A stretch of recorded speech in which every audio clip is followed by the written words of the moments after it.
Alors cette année, nous avions 64 catéchumènes qui ont été baptisés dans la nuit pascale. Et donc cette fois-ci, ils venaient pour la Pentecôte, je dirais, se faire confirmer. Mais on a ouvert, élargi à tous ceux qui ne sont pas confirmés, qui ont reçu le baptême, parfois la communion, mais rien de plus. Et donc on a fait une préparation spéciale pour tous ceux qui demandaient cette confirmation, ce qui fait que nous avions 117 demandes de confirmation.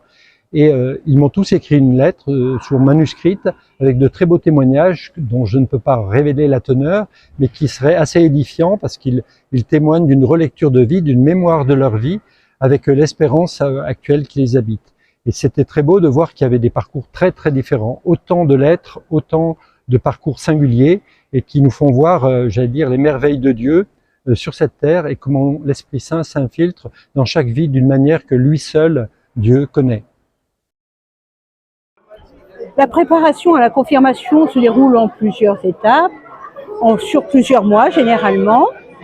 Là, le moment de Pentecôte est un moment propice pour célébrer la confirmation. Et nous sommes très heureux que de voir des hommes et des femmes s'engager et continuer dans leur vie de chrétien.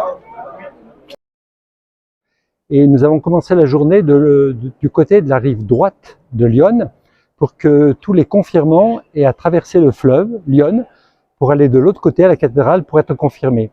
Et donc une manière de dire on fait un passage, on traverse, voilà. C'est aussi un peu pascal comme on dit, c'est-à-dire qu'il faut faire une traversée. Et donc ils ont fait le chemin vers la cathédrale et là ils se sont tous retrouvés pour un temps de formation, on pourrait dire comment vivre en chrétien aujourd'hui. Et j'ai simplement expliqué, puisque nous étions dans la crypte de la cathédrale d'Auxerre, une crypte qui fêtait son millénaire puisqu'elle a été créée en 1023.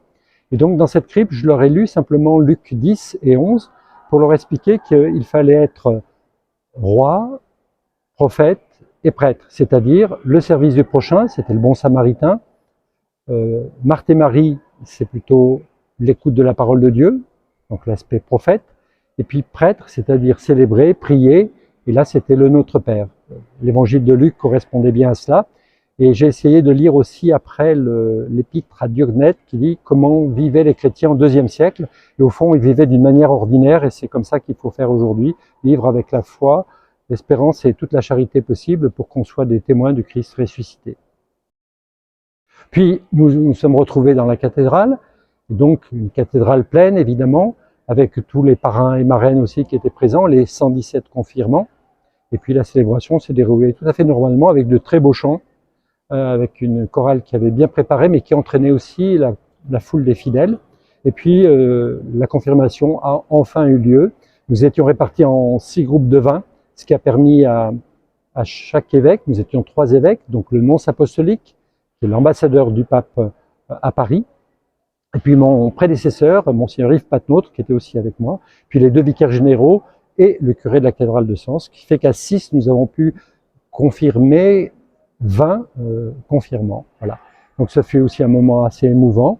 Et nous avons tout simplement continué l'Eucharistie, l'action de grâce, pour terminer par un moment aussi particulier, puisque c'était le bicentenaire du diocèse, c'est-à-dire que ce diocèse a été recréé en 1822, et donc il y a exactement 2 siècles.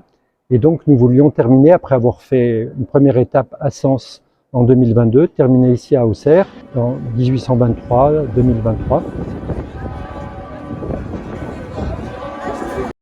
Le Saint-Esprit et la Vierge Marie étaient avec moi, avec nous tous.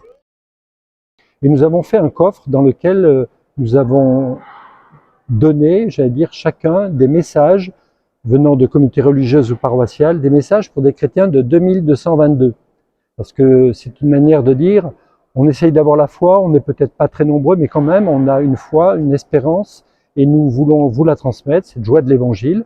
Et donc chaque paroisse était invitée à faire un petit message qu'il déposait dans ce coffre qui a été sculpté avec justement des fidèles en marche, avec toute l'humanité qui va vers l'oméga, puisque le Christ est à la fois l'alpha, le commencement, et l'oméga, la fin.